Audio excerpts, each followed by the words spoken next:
और यहाँ आपको बताएं कि गिलगित बल्दिस्तान की वादी शौंटर में बर्फानी तौदे ने तबाही मचाकर रख दी है। मुतासरा इलाके में पाक फौज का रेस्क्यू ऑपरेशन तेजी से जारी है। पाक फौज की टीमों ने तमाम 8 लाशें बर्फ से निकाली। इस पर मजीद भी तफसीलात जानते हैं। ब्यूरो चीफ इस्लामाबाद इफ्तिखार शिराजी ने हमें ज्वाइन किया है। इफ्तिखार शिराजी, आपसे जानना चाहेंगे कि इस वक्त रेस्क्यू ऑपरेशन की ताज़ा तरीन सूरत हाल क्या है?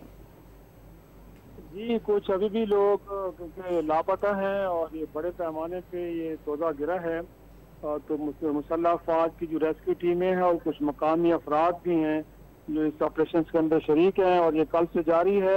अब तक कई लाशों को, जख्मियों को निकाल लिया गया है, लेकिन कुछ लोगों के बारे में पता है कि वो अभी भी बर्फ के नीचे दबे हुए हैं, तो उनको निकालने के लिए ये ऑपरेशन चल रहा है। क्योंकि ये इलाका दुश्वार गजार है और वो प्रॉपर मशीनें भी पूरी तरह मुयसर नहीं है, लिहाजा ये हाथों के जरिए और जो महदूद और मखसूस तादाद में वहाँ पे मशीनरी अवेलेबल है उसके जरिए ऑपरेशन किया जा रहा है।